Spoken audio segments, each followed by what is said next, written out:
Hello, hello les amis, bienvenue à notre leçon de l'école du sabbat. Tout d'abord, je voudrais m'excuser puisque vous n'avez pas eu le résumé de la leçon la semaine dernière. Nous avions ici en Espagne un immense congrès avec Ted Busson, plusieurs invités de la conférence générale, de la division, à peu près 4000 personnes. Et j'étais le coordinateur de beaucoup de choses dans ce congrès. Donc j'étais extrêmement pris la semaine dernière et je devrais le faire sabbat après-midi dans un petit moment de repos, mais j'étais tellement fatigué que je n'ai pas pu enregistrer, donc finalement je n'ai pas pu le faire. Donc je m'excuse. Et voilà, on reprend un petit peu le normal et on vous propose cette semaine le résumé de la 13e semaine et dernière de ce deuxième trimestre. Ok, donc j'espère que tu vas bien, que tu as pu passer un bon sabbat auprès de ta famille, avec l'église, avec les frères et sœurs. Et j'espère aussi que tu puisses commencer cette semaine avec la bénédiction du Seigneur et dans cette espérance qui est celle du retour de Jésus. En tout cas, cette semaine, elle promet beaucoup parce que j'apprécie énormément les sujets que nous allons aborder, donc la proximité avec le Christ, les temps d'épreuve à la fin, avant le retour de Jésus, le millénium, le temps que nous allons passer au ciel avec Jésus et bien d'autres choses. Donc la semaine promet énormément et je voudrais donc t'inviter à pouvoir soit suivre le résumé quotidien ou bien attaquer le résumé de la semaine. C'est selon les goûts et les couleurs, donc tout dépend. Et voilà, que Dieu nous bénisse dans cette journée, dans ce petit voyage, dans cette semaine au travers de cette leçon. Si tu es prêt, commençons donc la leçon du sabbat. Le verset pour la leçon du sabbat, c'est Apocalypse 21, verset 3, qui dit ceci. « J'entendis du trône une forte voix qui disait « Voici le tabernacle de Dieu avec les hommes. Il habitera avec eux. Ils seront son peuple et Dieu lui-même sera avec eux. » J'apprécie énormément ce verset. J'ai la tentation là de lire le verset 4 parce que dans la suite décrire un petit peu notre vie dans la nouvelle Jérusalem, dans cette nouvelle étape sans péché. Donc les 2 derniers chapitres de l'Apocalypse parlent d'une vie nouvelle où il n'y a pas de péché. Nous n'avons pas de péché au début de la Genèse, dans les premiers chapitres de la Genèse. Nous n'avons pas de péché dans les 2 derniers chapitres du livre d'Apocalypse. Donc ça sera une expérience nouvelle, mais l'expérience la plus belle, puissante, ça sera de vivre en présence de notre Sauveur Jésus-Christ. Et je dis souvent, quand parfois nous passons par des moments difficiles, des épreuves ici-bas, quand les choses vraiment coincent et on est en train de peut-être chanceler dans notre foi, ou bien on se pose beaucoup de questions par rapport à la présence, l'amour de Dieu, son existence, parce que nous passons par des choses tellement dures, tellement difficiles, qu'on se dit, mais ouh là là, s'il y avait Dieu, il serait là avec moi, et il m'aurait délivré de ce problème, de cette épreuve. Quand je passe par des moments comme ça, j'ai toujours dans ma tête cette image où je suis en train d'arriver au ciel, de rencontrer Jésus, de voir les gens qui nous ont quittés, de voir donc cette table qui a été dressée pour nous, de voir les animaux qui sont devenus doux, la végétation, la nature, la beauté de la ville sainte. Et là, je fais une comparaison entre tout ce que je vais vivre à ce moment-là et les épreuves que je vis actuellement. Et je me demande, waouh, c'est pas comparable. Ce que Dieu nous a promis au travers de Jésus est beaucoup plus grand, est beaucoup plus puissant, est beaucoup plus noble que... Oui, c'est dur, c'est vrai que c'est dur, ça fait pleurer, ça fait mal, mais c'est beaucoup plus... C'est supérieur. C'est beaucoup plus prometteur. Donc, à quelque part, ça m'aide non à enlever la douleur, parce que la douleur, la peine qu'on vit ici-bas par rapport aux épreuves et les problèmes parfois de santé, problèmes moraux, problèmes de souffrance morale, hein, je voulais dire. Donc, quand on compare à tout ce qui nous attend, ouf, je me dis, c'est peu payé, en fait, à quelque part. Notre souffrance aussi-bas n'est pas comparable avec toutes les bénédictions que nous allons recevoir de la part de Dieu. Tout ce qui est là devant nous, à ce moment où on arrive aux portes. Et je voudrais même te proposer, et écrire dans les commentaires, comment tu imagines, une fois que tu arrives au ciel, à cette nouvelle Jérusalem, non, que tu rencontres Jésus, mais une fois que tu l'auras rencontré, je pense beaucoup à rencontrer les personnes qui nous ont quittés, que j'aimais, et que finalement on va pouvoir rencontrer, ou bien connaître des personnes qu'on a entendu parler, et tout à coup on les rencontrera au ciel. Peut-être la nature, les animaux qui sont devenus dociles. Ça m'aide beaucoup, imaginer ces moments-là. Donc, comment imagines-toi ton arrivée au ciel après la rencontre avec le Christ? Comment tu le vois? Voilà, c'est le défi que je te laisse aujourd'hui. Que Dieu te bénisse, et on se voit demain pour la leçon de dimanche. Bye bye.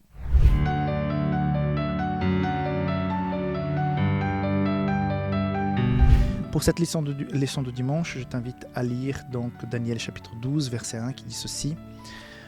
En ce temps-là, se lèvera Michael, le grand chef, le défenseur des enfants de ton peuple, et ce sera une époque de détresse, telle qu'il n'y en a point eu de semblable depuis que les nations existent jusqu'à cette époque. En ce temps-là, ceux de ton peuple qui seront trouvés inscrits dans le livre seront sauvés. Donc, un moment de détresse. Par contre, une promesse tout de suite annoncée, ceux qui seront inscrits dans le livre seront sauvés. Donc, quand on parle de temps de détresse, on fait un parallèle avec l'histoire de Jacob qui a vécu un temps de détresse parce que comme il a trompé son frère, finalement, quand il y a eu ses débuts de retrouvailles, quand il a envoyé sa famille, les cadeaux qui le précédaient, il a vécu un moment d'angoisse. Et pendant cette nuit d'angoisse, il a eu une lutte. Il se battait avec un être, il pensait être un voleur. Quand on lit un peu l'esprit de prophétie par rapport à cette partie-là, c'est très intéressant, c'est très riche la description qu'on retrouve. Mais il pensait au départ que voilà, c'était un voleur, il s'est battu. Et donc il a vécu une nuit d'angoisse jusqu'à qu'il comprenne, qu'il comprend finalement que c'est Jésus lui-même, Dieu lui-même qui est là, c'est un ange au Seigneur. Donc voilà, c'est quelqu'un qui vient d'en haut. Et là, il est touché à la jambe. Et à ce moment-là, on va lui changer son nom et il ne sera plus appelé Jacob, mais Israël. Et cette nuit de bataille, donc il se battait contre un être inconnu, mais il était en fait en présence de Jésus lui-même. Donc il a vécu une espèce d'angoisse, mais finalement, au petit matin, il a retrouvé le salut. Donc quand on parle de temps d'angoisse de Jacob, ce temps de détresse, il faut savoir que ça va se passer en deux temps. Donc, il y a un temps de détresse qui est préalable à celle qui sera la puissante, la vraie. Ce temps de détresse préalable, c'est ce qu'on vivra nous tous. Parce que ce moment-là, avant les plaies, où Jésus est en train de finir son jugement, qui va venir donc l'annoncer et appliquer. Donc, on a déjà parlé de justice, donc je ne veux pas revenir là, mais la justice de Dieu sera équilibrée, honnête, pur, sans le moindre doute, parce que puisque en fait on va parler aussi dans cette semaine, on pourra réviser sans fin ces décisions par rapport à ce jugement et on va comprendre que Jésus a été le plus amoureux, le plus miséricordieux de tous les dieux, de toutes les croyances qui peuvent exister. Le vrai Dieu, c'est un Dieu d'amour. Et finalement, ceux qui n'ont pas accepté, ceux qui ont complètement rejeté, qu'il n'y avait plus moyen de trouver de lumière dans leur cœur parce qu'ils ont vraiment ils sont enveloppés de ténèbres, ben voilà, il y a un moment où la justice va être appliquée parce que nous voulons nous débarrasser du péché. Donc Jésus vient appliquer son travail d'effacement du péché. Donc ça simplifie un peu la chose. Donc il vient faire son travail d'effacement du péché. Mais or, tous les cœurs qui seront encore contaminés par le péché seront aussi effacés. Donc c'est l'application de la justice de Dieu. Mais avant tout ce mouvement-là, nous allons vivre un temps d'angoisse préalable, puisque nous allons ressentir peut-être ce que Jacob a ressenti pendant cette nuit. Nous serons près de Dieu, mais nous n'allons pas comprendre qu'il est là. Et là, on va vivre un moment, je ne sais pas si ce sera très long, je ne le pense pas. Tous les indices que je vois dans l'esprit de prophétie me laissent à penser que ce sera un temps bref, mais qu'on va sentir comme si, est-ce que j'ai tout dit, est-ce que je me suis vraiment confessé, est-ce que j'ai demandé pardon à tout, est-ce que Jésus est rentré pleinement dans mon cœur. Donc il y aura ce moment un peu de doute, mais c'est juste un préalable, parce que la vraie détresse vivront ceux qui n'auront pas accepté Jésus, parce que quand ils vont se rendre compte que finalement tout ce qu'ils avaient nié, en fait c'était vrai, Jésus revient. Et donc, ils vont vivre ce moment de vide, de désespoir. Volonté d'être, entre guillemets, peut-être sauvés, mais pas pour les bonnes raisons. Pas parce qu'ils aiment Jésus, pas parce qu'ils acceptent le sacrifice de Jésus, juste pour se débarrasser des conséquences de leur choix. Okay ? Donc, voilà, ça sera une souffrance parce qu'il y aura la douleur du vide, mais le vide complet. Moi, j'ai ressenti cette douleur de dire, voilà, j'aurais pu sentir davantage la présence de Dieu, j'aurais pu me rapprocher davantage de Dieu, je sens que j'ai besoin de ça. Mais imagine ça multiplié par centaines de fois et tu ne peux plus joindre parce que tu as déjà tout refoulé, tout rejeté. Jésus a fait tout ce qu'il pouvait pour toi. Il t'a appelé à des milliers de reprises, à des diverses façons différentes. Mais là, c'est tout simplement les conséquences des choix des personnes. Et donc, ils vont ressentir ce vide profond, donc cette angoisse de l'absence du Saint-Esprit, de l'absence de Dieu, où le mal va pouvoir remplir complètement. Quand on ressent de la paix, de la joie dans notre cœur, c'est que il y a la présence de Dieu, il y a le Saint-Esprit, il y a la bonté de Dieu qui est là encore. Il y a des gens méchants que vous rencontrez par-ci, par-là, que vous dites, mais cette personne, son caractère, mais elles ont encore cette présence divine. Il y a encore les anges du Seigneur, il y a encore cette présence de lumière ici sur la terre. Ça fait que parfois des personnes qui sont mauvaises arrivent à faire des bonnes actions parce qu'il y a encore quelque chose là. Même si la personne a nié Jésus, même si... Mais parfois il y a des désirs qui sont encore bons parce qu'il y a encore une certaine présence du Saint-Esprit, de Dieu, petite, mais vraiment infime, mais elle est encore là. Mais quand le cœur sera complètement vide de la lumière, de la présence de Dieu, il y aura une angoisse parce que c'est vivre sans espoir, c'est vivre, non, mais je serai fini, je vais finir, mon existence va s'arrêter parce que ceux que j'ai condamnés, ceux que j'ai refusés, ceux que j'ai abandonnés, que j'ai jamais voulu me rapprocher, accepter, en fait, c'était vrai. Mais là, c'est trop tard. Donc, ça sera un moment d'angoisse pour tout le monde. Mais cette qui est avant, donc je vais appeler ça le temps d'angoisse au préalable. Hein, ce temps-là, nous allons le ressentir, ceux qui seront sauvés. Hein, je ne sais pas si je serai vivant à ce moment-là. Mais voilà, ça sera une souffrance, mais on ne sera pas abandonné. Donc, c'est comme Jacob qui était tout près de Jésus, qui se battait contre lui, mais il ne voyait pas que c'était lui. Donc, on va peut-être se battre avec nous-mêmes en disant, mais est-ce que j'ai vraiment tout donné? Est-ce que franchement, j'ai tout accepté de la part de Jésus? Est-ce qu'il a pu prendre possession de tout mon cœur? Mais finalement, on verra. Et puis, il est dit que nous serons délivrés de ces plaies, tout ce qui a été promis donc, dans l'Apocalypse. Et on verra qu'il y a une différence entre ceux qui ont accepté Jésus, la bénédiction, la protection de Dieu à ce moment-là. Okay? Donc, il ne faut pas avoir peur ni craindre ce moment. Tout simplement, c'est le résultat des choix que nous faisons aujourd'hui. Donc, l'appel que je te fais aujourd'hui, l'appel que je fais déjà depuis ces dernières semaines, c'est que tu puisses donner complètement ton cœur à Jésus, que tu n'hésites pas, que tu puisses vraiment confesser tes péchés et mettre Dieu à la première place. C'est la meilleure décision qu'on puisse prendre sur cette terre. Dieu te bénisse et on se voit demain. Bye bye.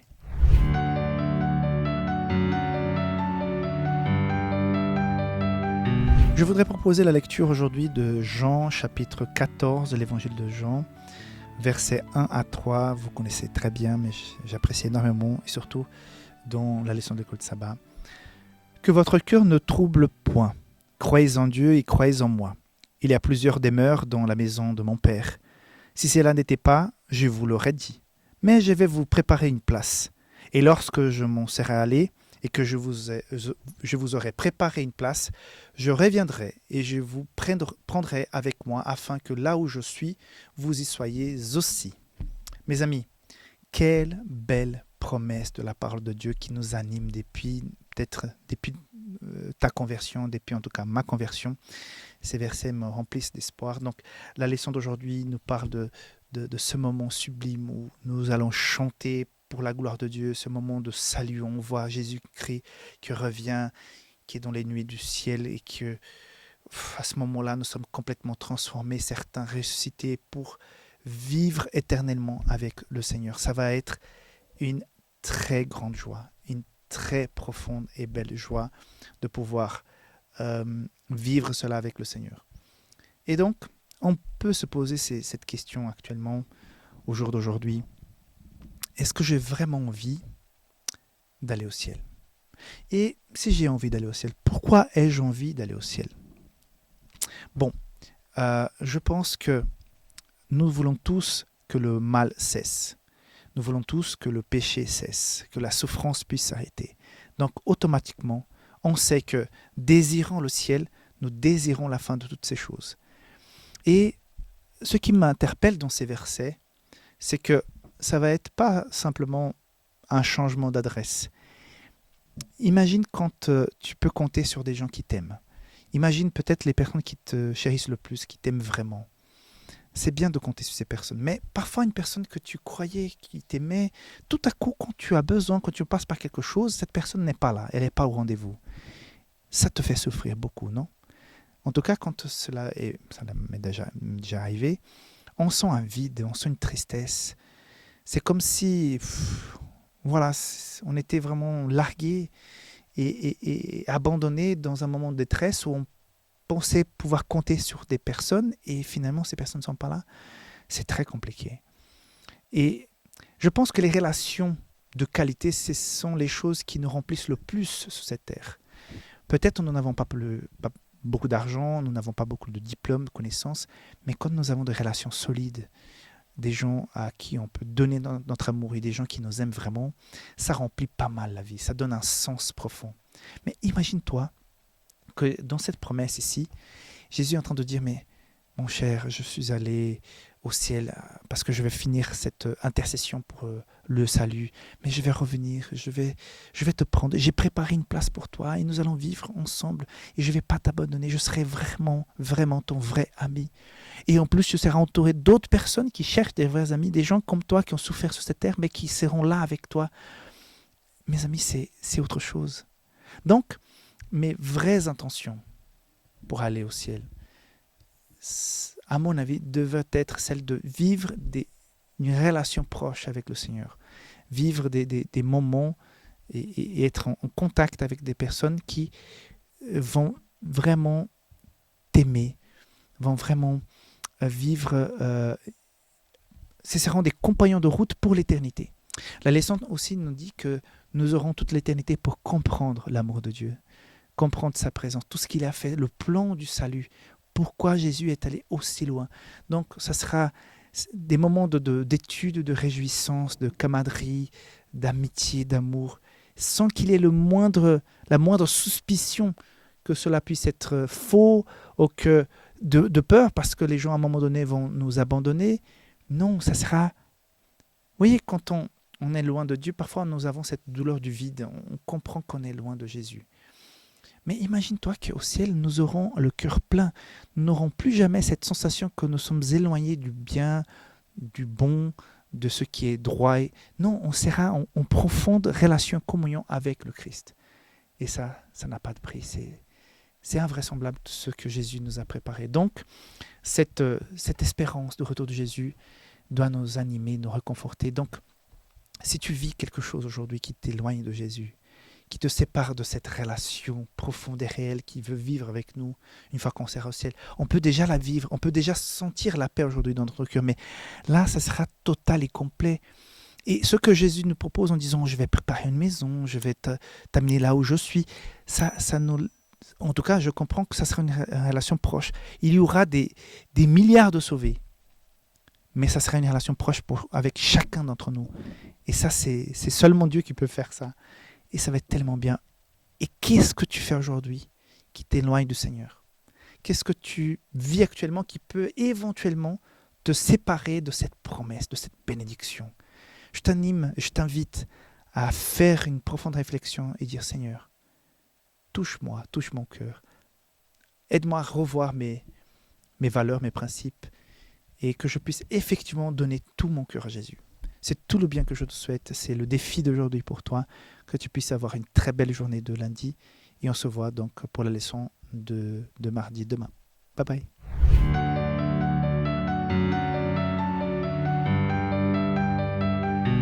Pour la leçon d'aujourd'hui, je voudrais t'inviter à lire Jérémie chapitre 4 à partir du verset 23 qui dit ceci. « Je regarde la terre et voici, elle est informe et vide. Les cieux et leur lumière ont disparu. Je regarde les montagnes et voici elles sont ébranlées, et toutes les collines chancellent. Je regarde et voici il n'y a point d'homme, et tous les oiseaux des cieux ont pris la fuite. Je regarde et voici le Carmel est un désert, et toutes ces villes sont détruites devant l'Éternel, devant son ardente colère. Car ainsi parle l'Éternel, tout le pays sera dévasté, mais je ne ferai pas une entière destruction. À cause de cela, le pays est en deuil, et les cieux en haut sont obscurcis. Donc je vais m'arrêter au 27. Une description qui s'applique prophétiquement à ce temps un peu de vide, une fois que Jésus sera revenu, qu'il aura pris ses enfants, ceux qui sont vivants, ceux qui ont ressuscité. Donc les vivants sont transformés, les cités sont pris par les anges et ensemble sont allés à la Nouvelle Jérusalem pour ce millénaire qui va se passer au ciel pour les sauver. Par contre, sur la terre, il y a un autre événement qu'on va compléter avec la lecture d'Apocalypse 20, verset 1 à 3 qui dit ceci. Puis je vis descendre du ciel un ange qui avait la clé de l'abîme et une grande chaîne dans sa main. Il saisit le dragon, le serpent ancien, il est le diable et Satan, et il se lia pour 1000 ans. Et il jeta dans l'abîme, ferma et scella l'entrée au-dessus de lui, afin qu'il ne séduise plus les nations jusqu'à ce que les 1000 ans fussent accomplis. Après cela, il faut qu'il soit délié pour un peu de temps. Donc on voit bien que la description de Jérémie 4 et Apocalypse 20 décrivent donc ces moments où Satan est dans le désert des circonstances, dans la prison des circonstances. La leçon le dit clairement. Cette histoire de chaîne, qu'on va enfermer, tout ça, c'est une image, puisque ça sera une chaîne, un enchaînement circonstanciel. Puisque, imagine que tu es invité à aller dans une île déserte. Tu dis, mais c'est super, aller dans une île déserte. Mais c'est juste bien aller, pas retour. Là-bas, il n'y a personne, il n'y a pas de nourriture, il n'y a rien du tout. C'est toi tout seul, lancé dans une île déserte, même s'il y a la mer, même s'il y a les cocotiers. À un moment donné, on va un petit peu s'ennuyer, non? Et donc, tu n'es pas dans un paradis, tu es dans une prison. Et donc, Satan, ça va être pire que ça, puisque la terre sera complètement détruite. Jérémie parle de quelque chose d'obscur, de noir. Et la Bible ne dit pas le mot millénaire. On dit millénaire parce que, voilà, 1000 ans, millénaire, synonyme. Mais pendant le millénaire, il sera renfermé dans les circonstances qu'il a lui-même créées. Et puisque là où il y a le mal, le péché, ça crée le vide autour. Donc Satan sera avec ses démons, qui étaient avant des anges comme lui, mais ils seront emprisonnés dans des circonstances les plus atroces de vide. Imagine-toi n'avoir personne à qui parler, personne avec qui échanger, personne qui s'intéresse à toi, personne qui t'aime, personne pour aimer. C'est terrible, c'est terrible. Cette sensation de vide, non seulement à l'intérieur, mais autour de toi, il y a plus d'interaction. Donc c'est effectivement une prison émotionnelle, mais aussi à quelque part physique. Donc c'est ça que Satan va vivre. Et donc pendant cette période, il va pouvoir revoir un petit peu les conséquences de ces agissements. Et c'est un temps aussi qui nous permettra, comme on va voir demain, de revoir un petit peu la justice de Dieu. Alors, quelle application puis-je faire dans ma vie concernant le millénaire? Tout d'abord que les conséquences du péché sont là, sont dévastatrices. Choisir de façon active, consciente, le péché va forcément amener une fin de solitude et de terribles fins, on va dire, de terribles fins. Même aujourd'hui, si je permets que le mal sévit dans mon cœur, je vais faire au vide autour de moi parce que peut-être je vais agir de façon extrêmement égoïste. Les gens, quand ils s'en rendent compte, ils partent de façon parfois violente. Les gens, quand ils comprennent ça, ils partent. La personne va parler, va utiliser extrêmement le mensonge pour tromper les autres. Les gens, quand ils comprennent ça, ils partent. Aujourd'hui, même si on n'est pas Satan, même si on n'est pas dans le millénaire, nous pouvons, par nos agissements, par nos décisions, quand on permet que les valeurs du mal envahissent notre vie, nous faisons aussi le vide autour de nous. Et finalement, on se sent dans une prison émotionnelle puisque personne ne fait confiance, personne ne se rapproche, personne veut être des compagnons de route et en train de se remettre en question. On n'est pas en train de se remettre en question, ça ne fait qu'empirer la situation et tout à coup, on se rend compte qu'on est emprisonné dans le vide, même si on n'est pas de chaîne autour de nous. Et c'est ça qui va se passer avec Satan, Lucifer. Donc, ce temps est très intéressant pour ceux qui seront sauvés, mais il sera un temps de souffrance pour ces êtres, puisque les êtres humains seront morts, donc il y aura un vide. Ils seront là en train d'attendre le retour, la troisième venue de Jésus pour l'annonce de jugement. Mais Satan passera un temps extrêmement compliqué, difficile. Mais voilà, jusqu'à présent, il essaye de faire qu'un maximum de personnes n'acceptent pas Jésus et que la destruction qu'il propose soit la plus profonde et plus répandue possible. Et donc, je t'invite à ne pas faire le vide autour de toi, que tu puisses t'imbiber des valeurs de Jésus, des valeurs de la parole de Dieu, que tu puisses vivre selon ces valeurs. Ça sera certainement une grande bénédiction pour toi. Okay? Au contraire, forcément, il y a le vide autour et ça mène la souffrance. Okay? On se voit demain pour la continuité de leçon de l'école de sabbat de cette semaine. D'ici là, sois sage, que Dieu te bénisse. Bye bye.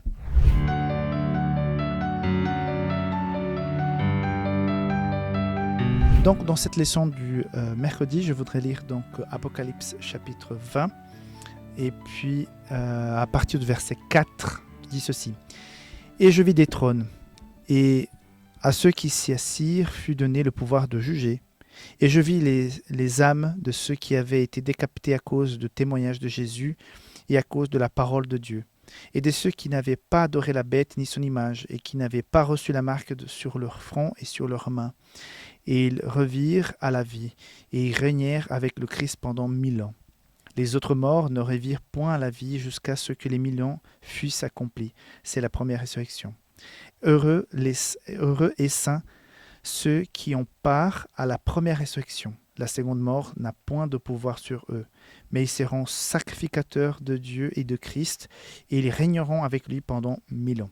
Donc, dans ces 3 versets, entre versets 4 et 6, il est question 2 fois sur 1000 ans, millénaire.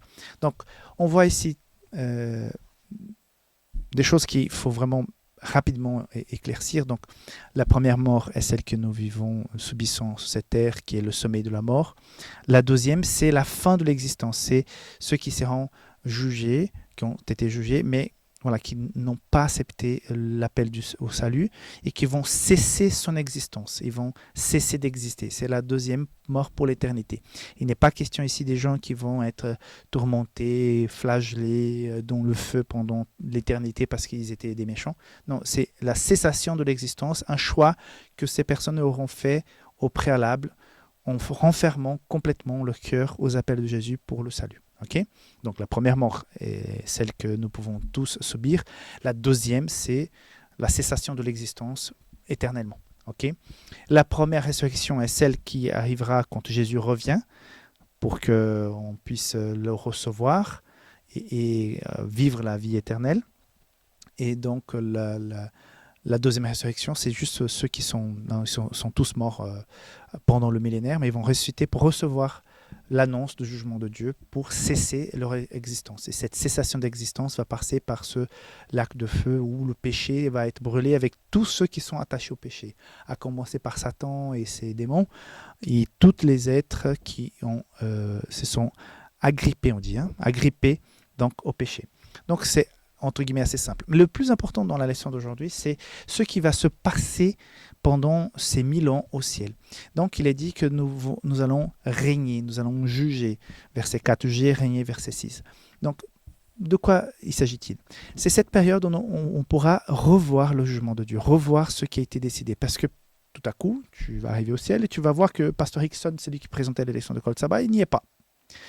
Tu vas dire, mais c'est injuste, il y a un problème, Jésus s'est trompé, ce pasteur, il avait l'air sympa et tout, en plus il nous enseigne la Bible, Jésus, il y a un problème. Et tout à coup, tu vas découvrir que ce pasteur sympa qui présentait l'école de sabbat, peut-être il était un trafiquant de drogue, il faisait des choses que tu ne soupçonnais même pas, et donc il avait une vie de façade, mais derrière il était un grand faux, quoi. Et tout à coup, tu vas voir quelqu'un qui, à tes yeux, à ton regard, ne méritait pas d'être là. Mais attends, celui-là, il a fait ceci, il a fait cela, celle-là, il a fait ceci, c'est là. Comment? Non, il y a un problème. Et là, tu vas découvrir que Jésus, il juge les gens, vraiment comme dit Samuel quand il va oindre David, l'homme regarde avec les yeux, mais Dieu regarde le cœur. Donc, Dieu va juger les gens d'une façon qui nous dépasse. Donc, nous allons commettre des erreurs si nous étions responsables de juger les gens. Moi, je ne veux jamais juger qui que ce soit parce que certainement, je ne serai pas juste dans mon jugement. Mais Dieu, il connaît. Il sait ce qui se passe dans notre cœur, nos pensées, nos plus profonds désirs. Il y a un autre mot qui m'échappe maintenant, mais les intentions, les vraies intentions du cœur. Et là, on ne doit pas avoir peur parce que si nous avons décidé clairement de suivre le Seigneur, même si nous pouvons pécher, même si nous pouvons tomber parfois, même si nous pouvons chuter, on se relève, on demande pardon et on continue. Et c'est cette intentionnalité, ce désir que Dieu va juger. Et parfois des gens voilà, que tu dis, mais cette personne est complètement perdue, regarde ce qu'elle a fait, regarde ce qu'elle a dit. Mais tout à coup, cette personne, avant de rentrer dans son sommeil de la mort, elle a accepté le Christ. Il y avait quelque chose qui était là et finalement ça a germé. Et elle a accepté le Christ et on ne s'est pas rendu compte.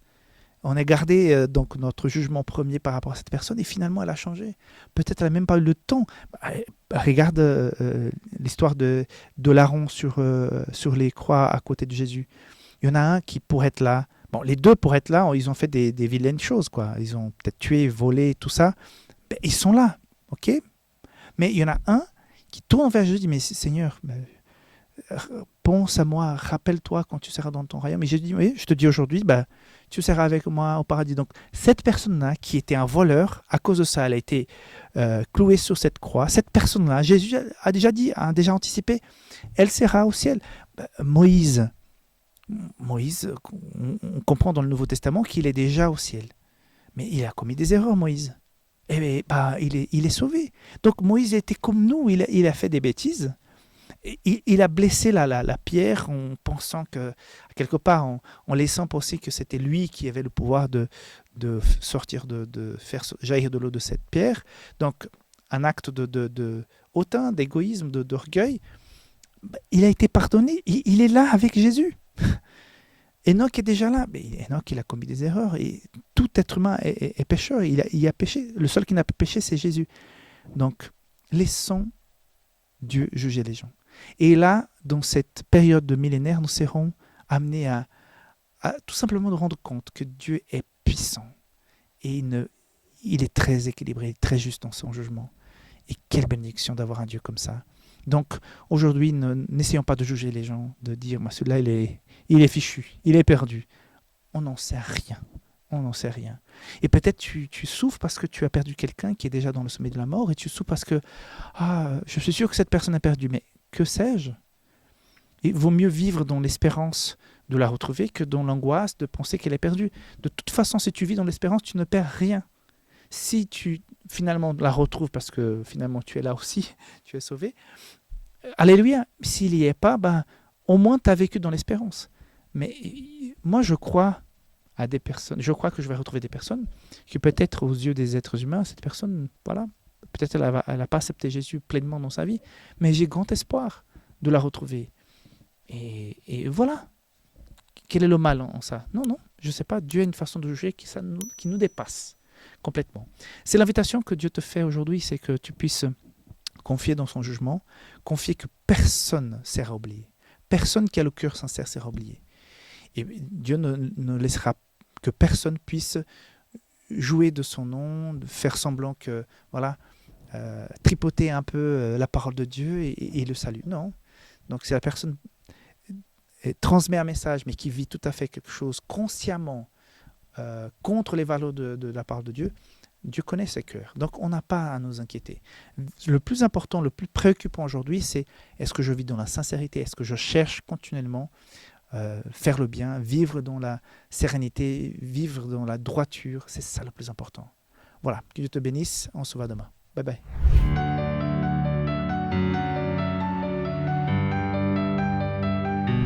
Pour la leçon d'aujourd'hui, je vous propose la lecture du verset 9. Nous avons déjà lu dans d'autres jours de cette semaine. Il est dit ceci.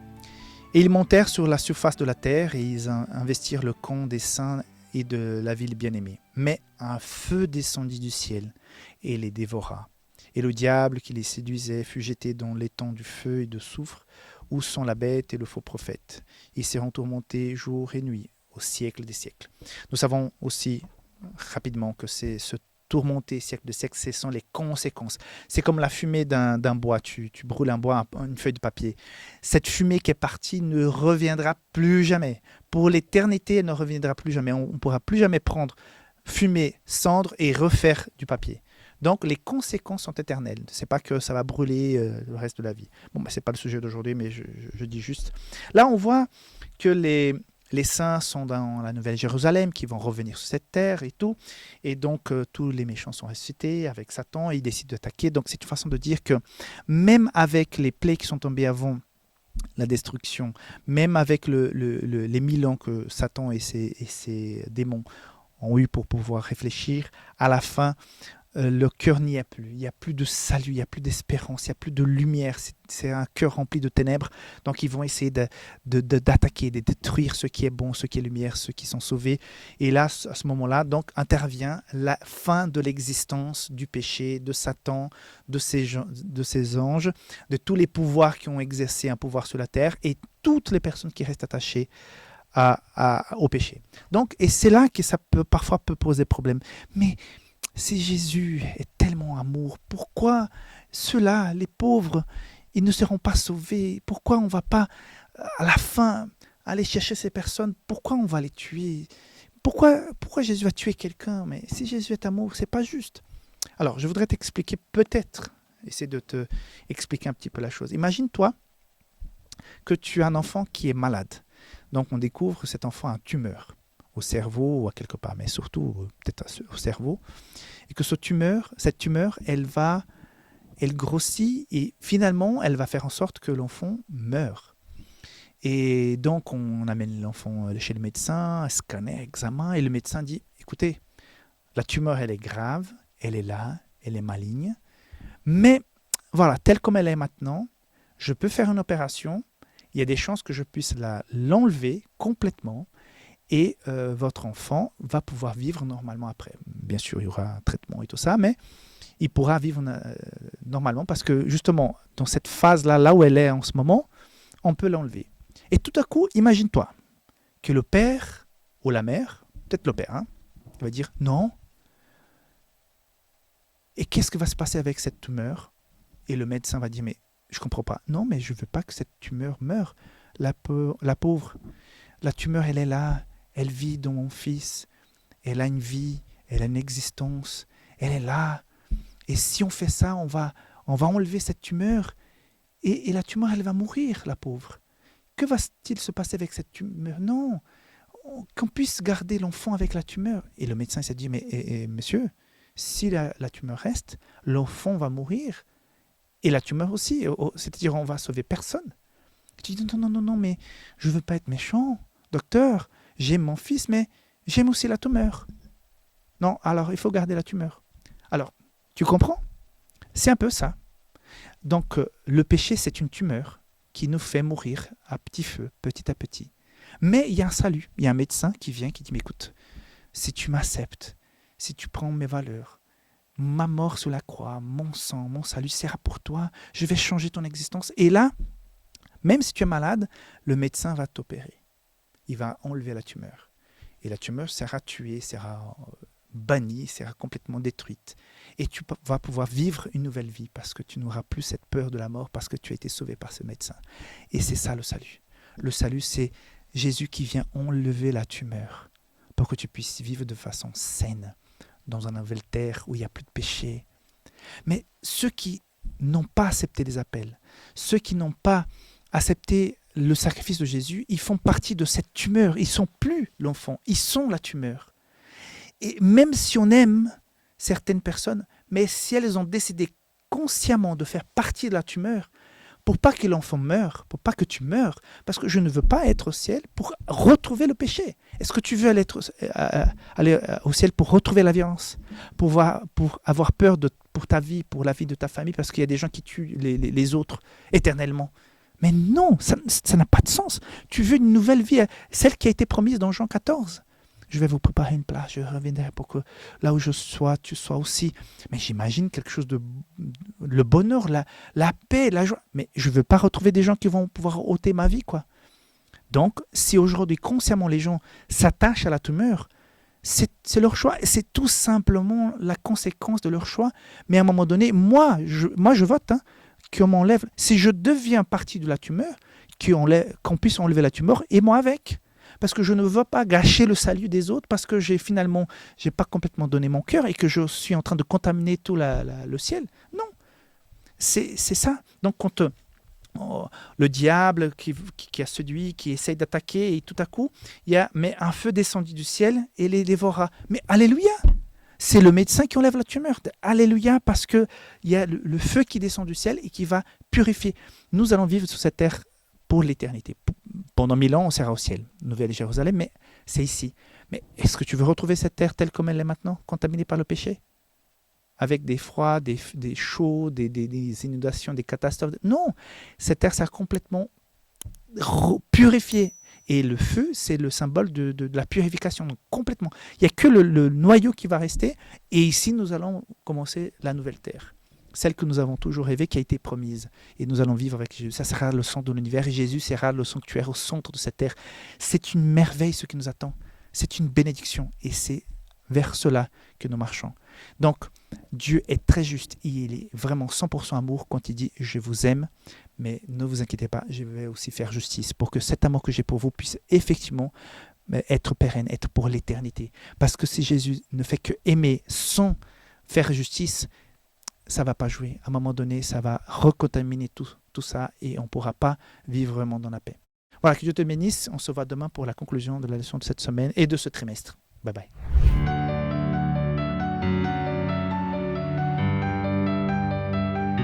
Hello les amis, bienvenue à la dernière leçon de ce trimestre, non seulement de cette semaine mais de ce trimestre.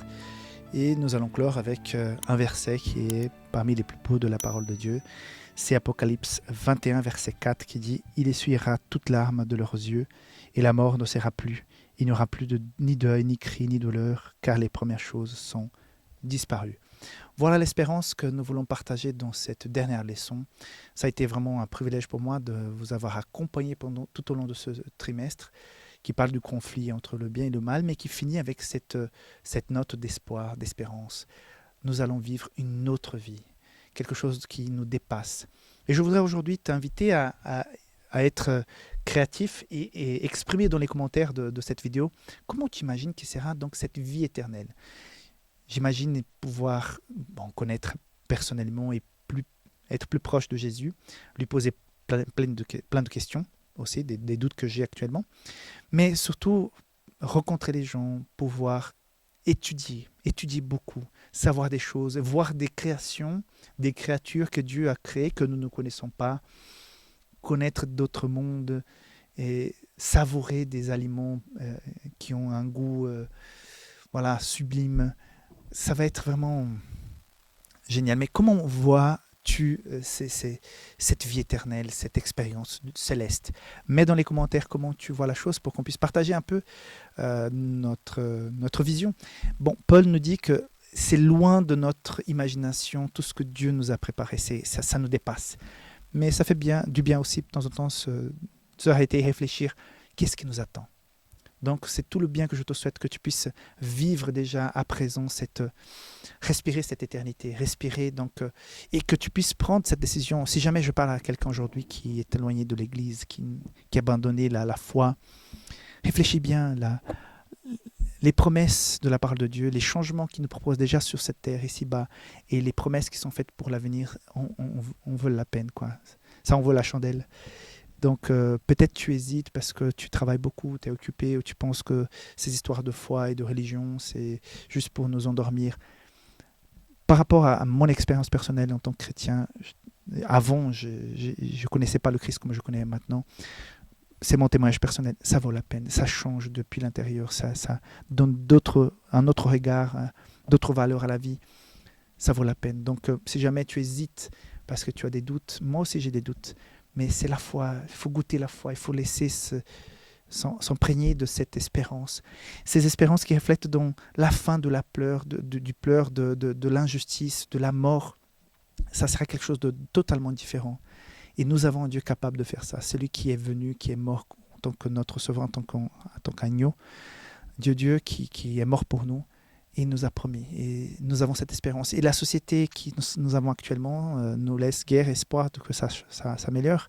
On voit les signes, on voit tout ce que nous avons étudié pendant cette leçon, ce trimestre, les signes qui nous annoncent qu'effectivement le retour de Jésus est proche. Donc que Dieu puisse te bénir, que Dieu puisse t'inspirer, que tu puisses retrouver les rangs de ceux qui marchent vers la Canaan céleste.